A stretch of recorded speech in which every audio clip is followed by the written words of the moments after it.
It's one of these talk videos. I want to thank you guys for the advice that you put into the comments. I was kind of reminiscing. I lost my rhythm. I work best with a rhythm. I'm a machine, and I can't operate if my components are not wired in the right way, or if my circuit board is malfunctioning, because my thoughts or distraction is like water to my circuits. And that's hard to admit. For a person who's very dedicated and very motivated, it's hard to admit when you're lost, when you don't know what to do, because you did know what to do. You know, I was getting up every single day with a purpose of becoming the best version of me. And that sense of purpose is lost. It's because I accomplished everything that I wanted to accomplish. Everything I said I was going to do, I did it. But they were relatively easy. They weren't hard goals. Now the goal that I have is 100,000 subscribers, like to change the world. Those are relatively hard. Those are goals that are near impossible. I know God has his things for a reason, and I know he makes me be patient. He's very good at making me be patient. It's crazy. He's insanely good at that. There was times where I was like, I don't know why I'm doing this. I'm done. Like, I don't want to do this shit anymore. Like, that's what I would say to myself. On runs, the most recent occurrence was probably yesterday, but before that was like a week or 3 days before my marathon. I was running and I was in a lot of pain, and I was telling myself, I was like, you know what? Fuck this shit. I'm done. Like, I don't want to be here.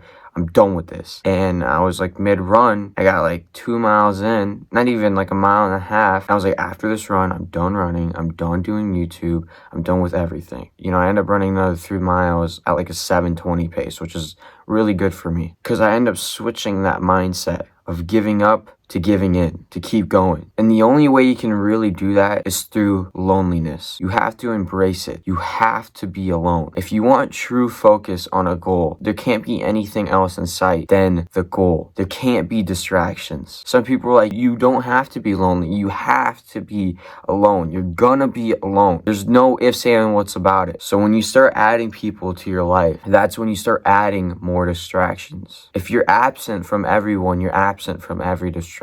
And that's when your goal becomes clear, and that's when you can achieve it the most. So what I'm trying to get to is, how bad or how important is this goal? Is it more than you want to think? Are you willing to go in your room, sit at your desk, look at yourself on a camera lens, or just sit there and cry, knowing that it might not work out? Are you willing to be able to go through that? The confusion of, is it gonna happen or is it not? Because I've had countless times, I can't even remember all of them, where I sat at this spot right here, put my head down, and just tears dropping out my eyes, because I'm like, I don't know if this is gonna ever work. Just asking God, like, God, what do I do? What do I do? What do I do? Because I'm so confused right now. How am I gonna get past this stage of confusion? How am I gonna get past this stage of the rough? Are you willing to keep convincing yourself and convincing yourself and convincing yourself that this is what is meant for you, and that it's gonna happen if you just keep going and keep going? Like I say all the time, I'm willing to die for it. Some days more than others, but I'm willing to give up everything to gain everything. So is that goal, where does the boundaries meet of real life to fake life? Of this life that people probably think I live is somewhat a fake life because of the goal, the life I'm trying to live. Where does the goal and real life end? Where do they meet? Does your goal go past your real life with your real life problems, and that's all that matters? Or does it meet up to the real life where your real life problems actually matter and that goal not as much? Because I had real life problems right here, and my goals